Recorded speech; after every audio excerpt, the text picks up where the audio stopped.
Since I said that I wanted to make this video, like literally in my head, the amount of content that I've seen regarding dry January, sober curious, sobriety, all of that has been really scary. Like, okay, God, I said I needed signs and you said here they are. But like, that's the motivation that I need. And it's crazy because the algorithms be working online, but they also be working in our head, and they also be working from above. What's up, guys? Welcome back to my channel. My name is Claire, and I am taking on the challenge of dry January. Clap, clap, clap. Now, this might not seem like a big deal to some people, but for me, it is. And in this video, I'm going to talk about why I'm doing this, my current relationship with alcohol, and what I hope to gain from this process. So make sure to stick around till the end of the video, but also make sure to tune in for part 2 at the end of the month, where I recap what my experience was with dry January. So I've been thinking about my relationship with alcohol probably for the past year, and I gotta get in my spiritual bag always. I feel like once I hear from God about something that I need to reevaluate, the signs will not stop. So when I realized probably in 2023 that I needed to like reevaluate my relationship with alcohol, I started meeting so many people who were like stone cold sober. And then if it wasn't people that I knew, people that I followed on social media were like, oh, I'm on this journey of sobriety, I'm taking a break from alcohol. And I was like, okay, like that's cool, but like I'm gonna turn up. And then I feel like as I've gotten older, alcohol has been trying to take me out. Like, I'm talking recovery is taking 48 hours. And me, a whole me, the busy me, I don't have 48 hours to recover. So my first thought was like, okay, I'm gonna try moderation. So I'm only gonna go out and only get 1 or 2 drinks.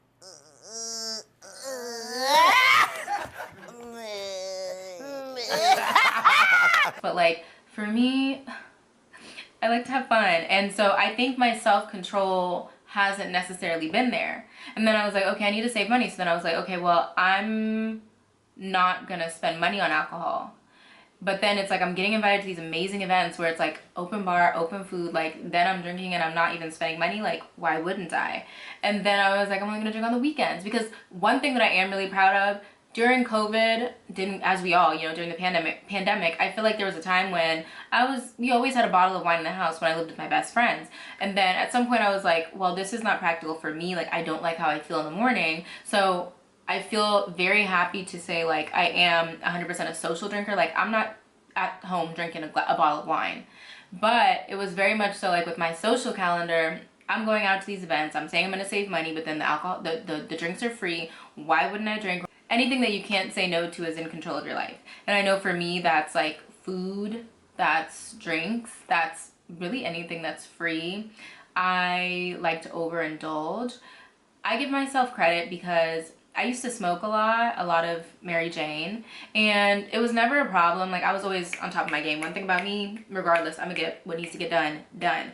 But there was a point where I realized, you know, when I first started smoking, it was like, oh, to enjoy time with my friends. And then at some point it became more of a habit and maybe a social tool. Anyways, I can do a whole nother video on how I stopped smoking, but this is about alcohol. When I've thought about my relationship with alcohol, and I'm like, I don't know if I can stop being a social drinker because I'm going to these environments, I remembered like, oh no, I've done it with Mary Jane. And to me, that was something at the time that I did not think I was capable of. Just talking about like the recovery time that it takes for me to bounce back. Like, I have been so on top of it with my fitness goals that I'm somebody who knows that I have to wake up in the morning. And if I wake up in the morning to work out, and if I don't go to the gym in the morning, I'm not going to the gym in the evening. I live hood adjacent.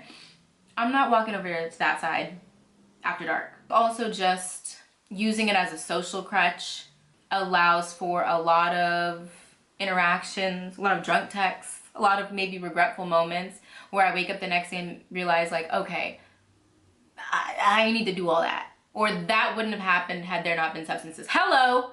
Maybe this is the moment where one of several moments where I realized like, oh yeah, girl, maybe reel it in. A group of friends' birthday last year, I fell down some stairs, and like, I'm naturally clumsy. That I accept about myself. But oh my God, I fall a lot. I fall a lot in general, but then definitely when I'm under the influence. Julian. And so, you know, this scar, as ugly as it is, was a wake-up call of like, let's get for real, sister. We need to figure out a better plan, a better level of tolerance, better intentions of self-control, because this was not okay. This was a 2nd-degree burn, self-diagnosed, where I fell down the stairs, woke up the next day and had no memory of it. So to me, that's a sign that I need to try something different. And so hence why we're here. Welcome to Dry January. Like I said, I'm very much so a social drinker. And as I became aware over the past year, although I wasn't necessarily ready to stop drinking when I went out, I wanted to become aware of the frequency at which I was drinking. And so I downloaded this app called Sober Plus. And when I say this was like an awakening of like, oh girl, even if it's one drink every Saturday, one drink every Saturday, one drink every Friday and Saturday, like that starts to add up. It just made me aware like, oh, okay, like I'm doing 4 days not drinking and then maybe 3 days binge drinking. You know, it's the summer in New York, or it's summer in LA and I'm with my friends, all of that. And so that is what made me look at the numbers and say like, oh girl, we're kind of doing a lot. Okay, so my goals and expectations. I want to see how not drinking affects my social life, my fitness and health, and my overall quality of life. I know that my friends and I use drinking as something to do when we're bored. I know that it's easy. We love a happy hour. We love a brunch. We love a drink special. We love some free, you know what I'm saying? A lot of free. And I'm curious, you know, we've done it as a group where we've gone out and not drank. I'm curious how strong I can be, and I know that I can do hard things. I'm great at doing hard things. I'm realizing after the past year of really pushing myself in the gym and doing 30 days hard with no chips and fries and 30 days hard of no bread, I can do 30 days hard of no drinking. I also feel like I built such a beautiful relationship with fitness over the past year, and my body is tea been tea, but it could be tea-er. Okay, a lot of the narratives that I see online is that the sugar that comes in alcohol and in cocktails and all those cutesy, tootsie, whatever little drinks that I like to choose specifically, those probably are having a long-term effect. And so my goal would be to track and see how my body feels, how my body looks, how much less bloated I might be at the end of this journey. So we're gonna do 30 days. And it starts today because I'm about to go to a birthday party right now. I'm about to go to a birthday party and I'm a little nervous because it's open bar and Claire Tech was not going to partake. And I probably should practice how I'm going to say no. And I think that people are a lot more gentle now towards like forcing people to drink. But I think that's something that I still have anxiety towards saying, or perhaps like, oh no, I'm not drinking right now. Because it's totally okay. Like, to be honest, nobody cares. But a part of me enjoys being like, shot o'clock, but not for the next 30 days. Do you know you have 30 days? Do you know you have 30 minutes? Are you kidding me? 30, yes. 30 days. Well, I kind of started early. I know it's dry January, but I did start on, I got food poisoning end of the month from Thai food. And so I'm actually on day 6. It's January 4th. I'm on day 6 out of 30.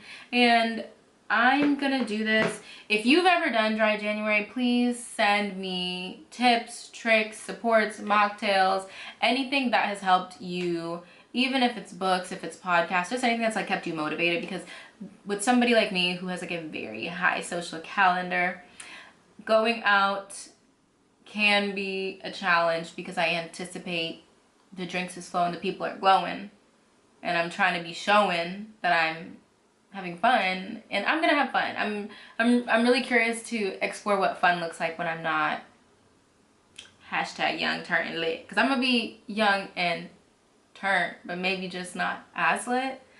Anyways, if you're still here, thank you so much for tuning in. Make sure to follow me on socials because I'm gonna be posting my journey on there, and then I'll follow up on YouTube with an end of the month recap and review. I love you guys. I wish you the best of luck. Happy New Year. It's gonna be our best year ever, right? It has to be. It has to be. God. We not doing no strong shoulders. No strong soldier stuff. Okay?